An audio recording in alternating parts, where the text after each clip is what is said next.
Let's take it to the judge now. Fox News senior judicial analyst, Judge Andrew Napolitano. Two separate things. First, Michael Cohen. What have we learned?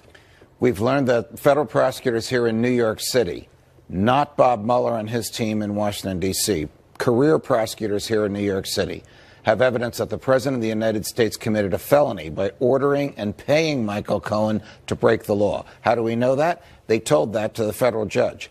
Under the rules, they can't tell that to a federal judge unless they actually have that hardcore evidence. Under the rules, they can't tell that to a federal judge unless they intend to do something with that evidence. The U.S. Attorney in Manhattan, a Donald Trump appointee, taking a page from Jeff Sessions' book, recused himself, leaving this case in the hands of the full-time career professional prosecutors. They're the ones who prosecuted Michael Cohen. They are the ones who told the federal judge that Donald Trump orchestrated these unlawful payments. They are the ones who made the agreement with AMI, the parent company of the National Enquirer, which ties a bow on all of this, which connects the dots between the payments to the two women who alleged to claim they had intimate relationships with the president. And the line running through all that is the president himself. Prosecutors have told us through these filings that they have evidence that the president committed a felony. The felony is paying Michael Cohen to commit a felony. It's pretty basic. Somebody hires you, A hires B to shoot someone. A is as liable as if he had pulled the trigger. You pay someone to commit a crime, they commit the crime, you are liable, criminally liable, for their commission of that crime as well as their being liable. That's what the prosecutors told the federal judge. They've not announced whether there was criminal intent on the president's part, which would be required for prosecution. Yes.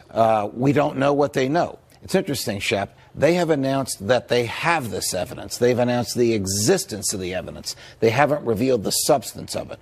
Michael Cohen is not somebody the feds are going to put on the witness stand. So when he gives them this kind of evidence, they must corroborate it through other people or through documents or through wires or through emails or the way lawyers corroborate information that comes out of the mouth of someone. So we don't know if they have evidence of intent. But under the law, a person is presumed to intend the natural and probable consequences of their behavior. You pay your lawyer to commit a crime, you are presumed to intend for him to commit it. So you're saying that this evidence says the president has committed a felony? Yes. I'm saying that the prosecutors have said this to the federal judge. This was the most damning and novel information that came out last Friday, and it was all packaged today at Michael Cohen's sentencing, when at the end of it, the people who prosecuted him, Bob Kazumi, who was the number 2 person in that office, the career guy, announced the settlement with AMI. That's an old settlement. That is an old settlement, but we didn't know about it until today. That is the last piece of the puzzle in all of this. The admission by AMI that the whole purpose for doing this was to influence the outcome of the election. That makes it a campaign expenditure, the failure to report which is a felony. What now? It's in the hands of 2 prosecutors' offices that don't always agree. Bob Mueller's office, the independent counsel in D.C., who thought that Michael Cohen should skate with no jail time or next to no jail time. Well, it's 2 different things. Correct. And Bob Kazumi, the number 2 person in the federal prosecutor's office here in New York City, who's the one who has this evidence.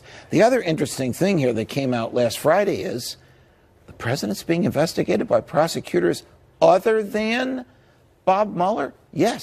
Who are they? Federal prosecutors here in New York City. What do they have? They have all the president's records because they raided Michael Cohen. It's the team that raided Michael Cohen's office last April. If you're the president's lawyers right now, how are you taking this? You are taking it with great gravity. The president says he's been exonerated.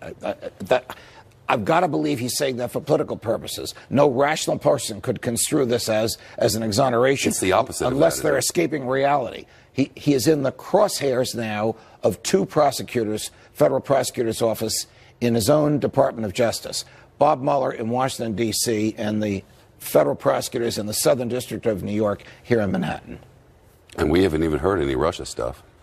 Well, the Russia stuff did come out in some of the things that Michael Cohen said. The president denied that he had any communication with Russians during the campaign. Michael Cohen told the prosecutors here in New York, and they told the federal judge, that in fact Michael Cohen and the president were negotiating, the president through Michael Cohen, with Vladimir Putin during January to June of 2016. That's the Republican primary season, at the end of which he is the presumptive nominee. Is that a crime, that negotiation? No, but it's profoundly contrary to the president's public representations, and it puts the president in the vicinity of communicating with a foreign power in order to obtain something of value, permission to build a hotel. Thank you, Judge. You're welcome, Shep.